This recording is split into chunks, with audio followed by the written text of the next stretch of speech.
Ahri is very much a jack of all trades kind of mid laner, so we're going to go over her best assets and what she provides for her team in a short guide that you could watch even during Champion Select. Just to let you know, we have released the new version of our overlay experience. You can see teammates in Champion Select, you can import the most up-to-date runes and builds directly into your client.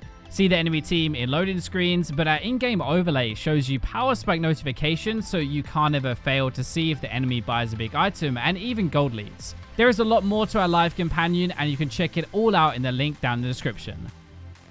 Now, Ahri is one of the most popular mid laners in the game. She has crowd control, mobility, and burst, which makes her a good pick in pretty much any team.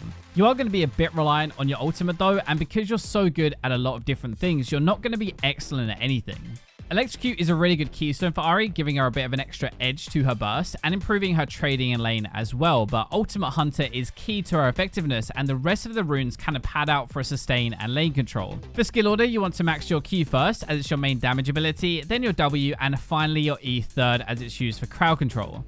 Taking a look at items, we have our mythic ones first, and Everfrost is a fantastic fit for Ahri. Alongside her E, her charm, it brings another element to her catch potential, and it also increases her damage and health. Ludens is also a good option for extra burst damage, and it provides more magic penetration with each item bought. When you're looking for damage, Cosmic Drive and Horizon Focus are a really good boost to your overall damage and also your burst potential. Rabadon's Death Cap and Void Staff are going to be core there to maximize your damage throughout the rest of the game though, so you normally pick these up together at least later. Medjai Soul Stealer is also a high risk, high reward item, but it's great if you know you're going to snowball out the kill and you have a couple of early kills. You probably won't buy Morellonomicon every single game, but it does apply Grievous Wounds, which can be super useful against healing compositions. Finally, for defensive items, you've got your Zhonya's Hourglass, which can be just really good in general, but especially versus AD and Assassins, and Banshee's Veil can be really good versus AP Mages.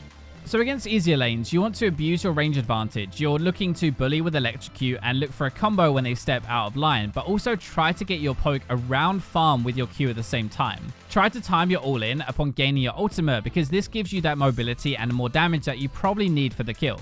So against harder lanes, you're going to be using your sustain passive to your advantage and try to prevent getting pushed into your turret and losing farm. Save your charm for when your opponent tries to play aggressive, so you can either trade back well or just stop their engage and run away.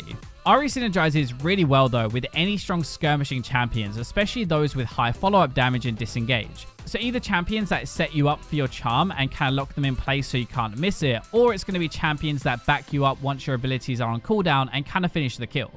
Now in lane phase, you typically want to abuse your ability to bully. So auto attacks, your Q, your Electrocute, these are an easy way to force your opponent back or strangle them from farm.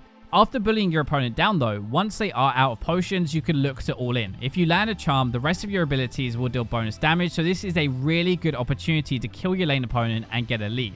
Be careful though not to permanently push your lane with Q, as that can leave you vulnerable to ganks, and it's pretty easy to do that in Ahri with your Q. If your lane opponent is playing really defensive though and you're unable to dive or punish them, you can look to roam. Because of Ahri's ultimate, she is extremely effective at ganking and punishing other lanes. Now in teamfights, Ahri is designed to make picks, so you're looking for split opponents and catching them out with a charm. That's going to be a great way to punish them and quickly gain a numbers advantage. You ideally want to carry an Oracle's Lens as well and look to gain that vision advantage so you can get an easy charm off behind enemy lines and they won't know you're coming. If you are not that fed, then you might have to actually sit back towards your team a little bit and kite backwards while you're landing charms. That's going to be a really good way to contribute damage and keep your team alive without diving in. Although Ahri is really good at cleaning up fights, she is not a 1v5 champion, so you want to be darting in and out of combat with your ultimate, looking to land those charms on high priority targets. Lastly, we have a couple of tips and tricks. Now, you will heal the most with Ahri's passive when you hit 3 targets with your Q. If there is only one enemy, W will heal the most, so remember that in teamfights if you're low on health. Against champions with dashes and gap closers as well, you can use Ahri's charm to interrupt them properly. This is really effective in some matchups like Echo or LeBlanc, who will use a gap closer for damage, so you avoid both.